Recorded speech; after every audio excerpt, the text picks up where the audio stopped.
Roger Sayer, an amazing human being that happened to this team, as Hans Zimmer put it himself, is the organ soloist for the soundtrack of this film.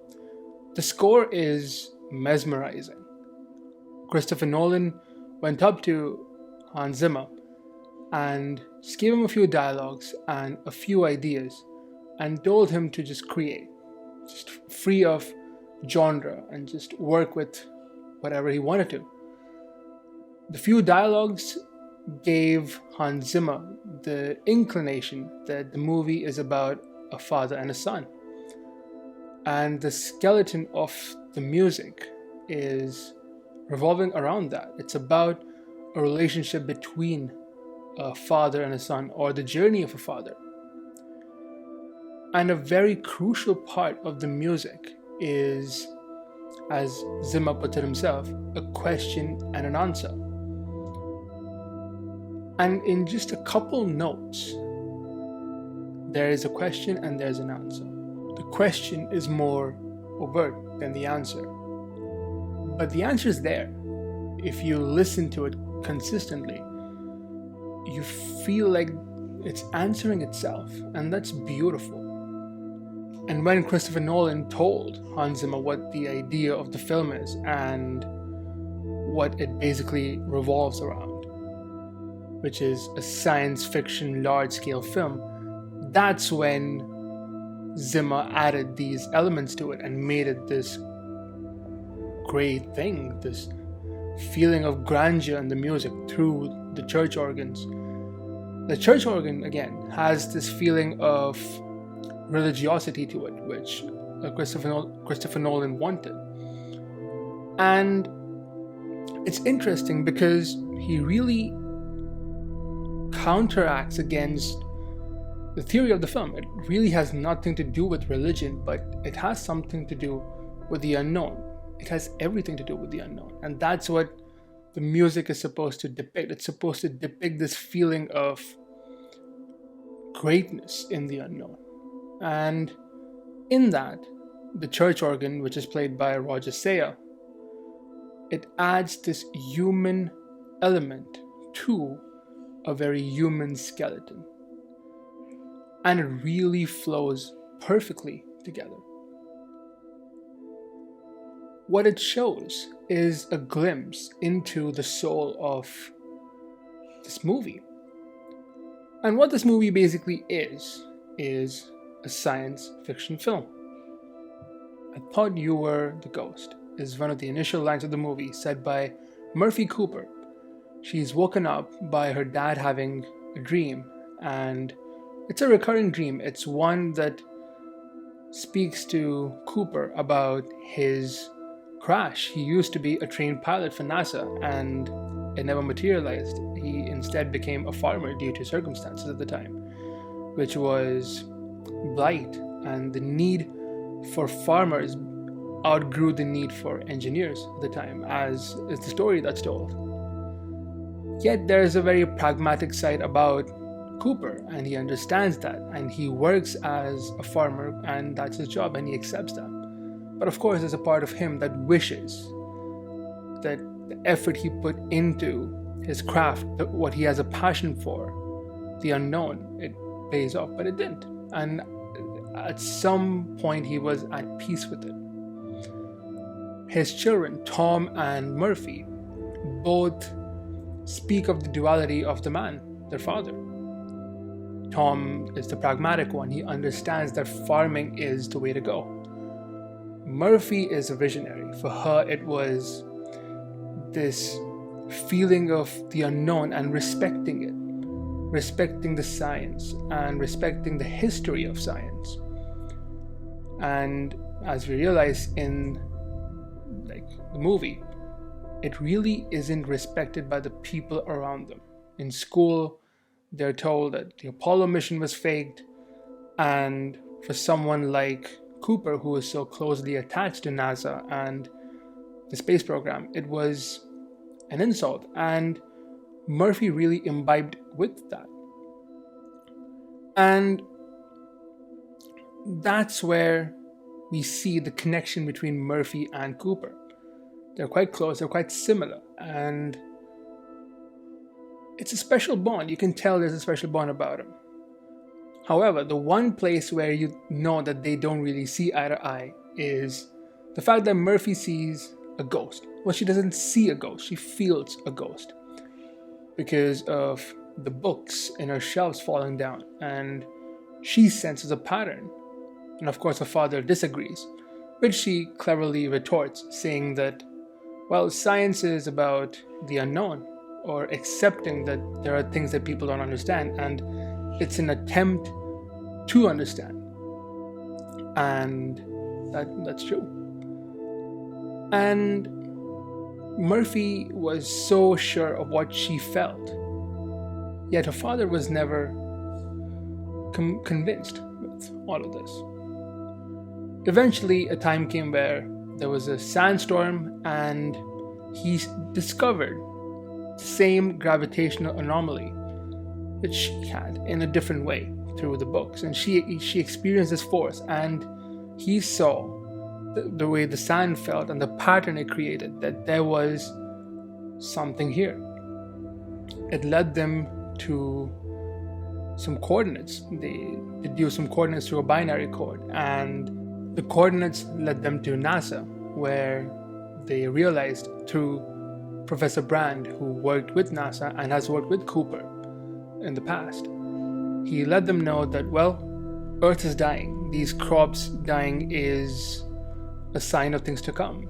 There will be no more crops. Soon everything will be gone. And all that will be left is starvation and suffocation.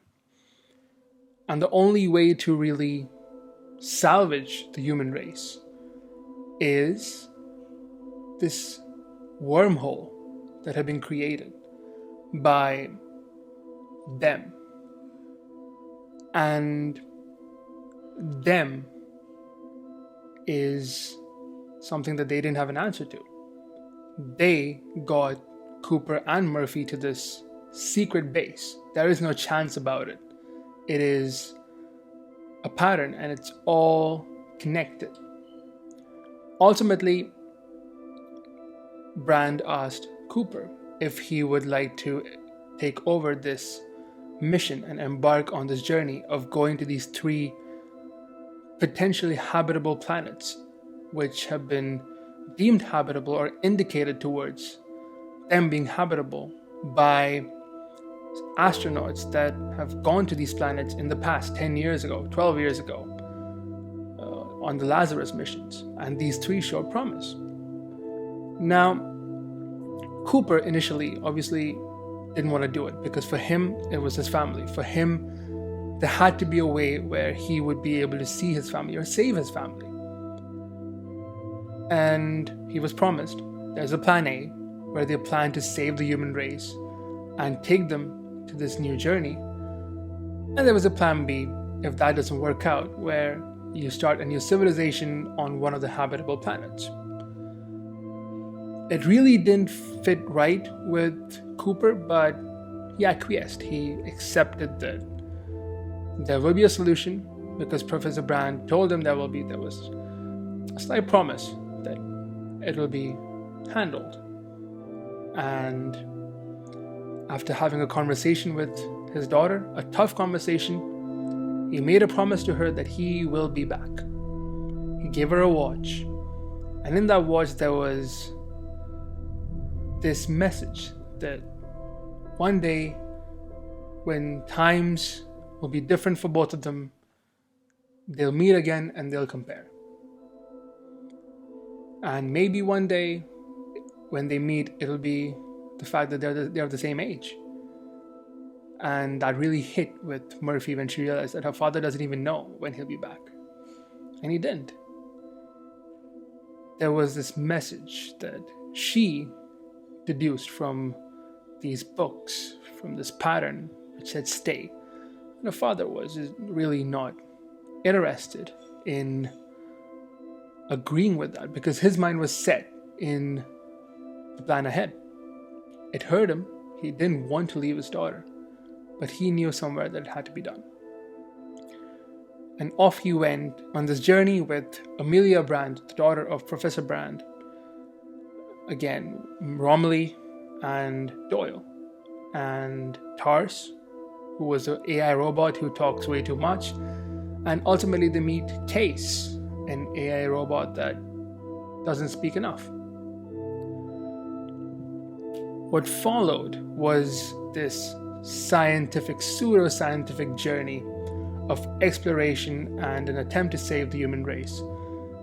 What they saw on their way was disappointment, was betrayal, was this feeling of hopelessness, where they had to make tough decisions, where they had to make incredible sacrifices. Well, a clear example of the emotion, what it meant to them, was the failure at Miller's Planet, where they lost 23 years when they came back, which was Dr. Brand and Cooper. And when Cooper had to go through the messages, which were 23 years in the making, he saw the messages from his son turning from this uneducated farmer to an educated farmer, to the birth of his child, to the death of his child. He saw his son become the shell of a man, resentful of his father, but really resentful of life, resentful of the situation that they were put in. And it broke his father, seeing him turn into this, seeing him let the father go when he really never left. For him, he was always there, but he knew what he let go when he joined this mission. And that was it. His daughter had never sent him a message. He didn't expect one. And then the message popped up of Murphy, now 33 years of age, the same as her father when he left. And you could see what it meant to both. You could see how much he wanted to be there for his family. You can tell that throughout the entire movie. And he couldn't be there. He was on this mission. And seeing the movie change from this exploratory, fun movie into this journey that really lacked any sense of joy. They were here to do their job for mankind. It was a sacrifice that they made. And there was a certain sense of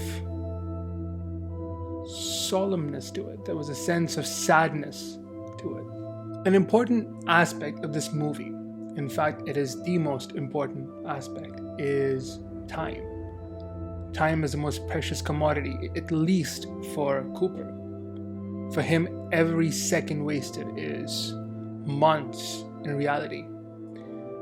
And he wanted to be back with his daughter. He wanted to be back with his family.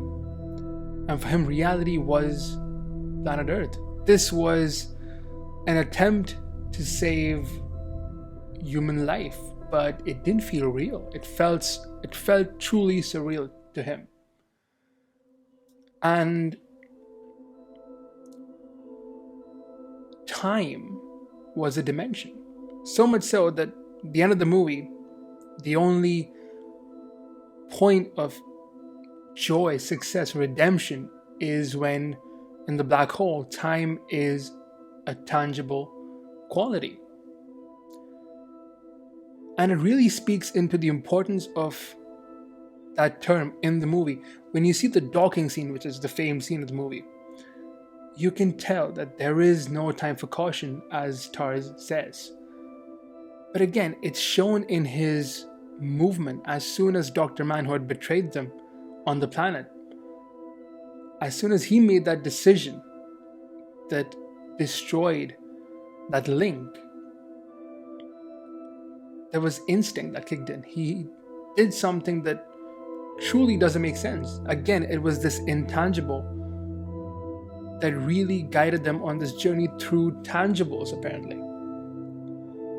And ultimately, they saved the human race through this watch, which he was able to enter the Morse code of that's a binary code of this black hole that they needed to save people on Earth, while Amelia Brand was off on her way to Edmund's planet. Again, a part of sacrifice from Cooper.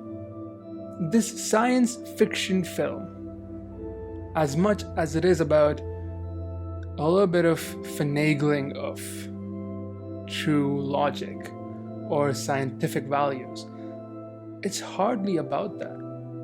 It's about human nature. It's about these tangible qualities of humanity. It's about love. It's about a promise. It's about sacrifice. And it's so evident because for Dr. Brand, she loved Edmund Wolfe, and her heart said, that's the planet. When everything spoke against it, she tried to portray love as a dimension, as this uncertain quality that hits so tangibly. And she was so sure of it. She was so sure that Edmund's planet is the one, but nobody listened to her, and she understood that. She did resent it, but she understood that. But ultimately, she was right. That was the planet that worked. Her instinct or love worked. You had a promise that Cooper made to his daughter that he will be back. And guess what? He did come back. Because he had made a promise to his daughter that he would come back. And he did come back. He was 124 years old in Earth years, and his daughter was 101, and she had saved all the people there.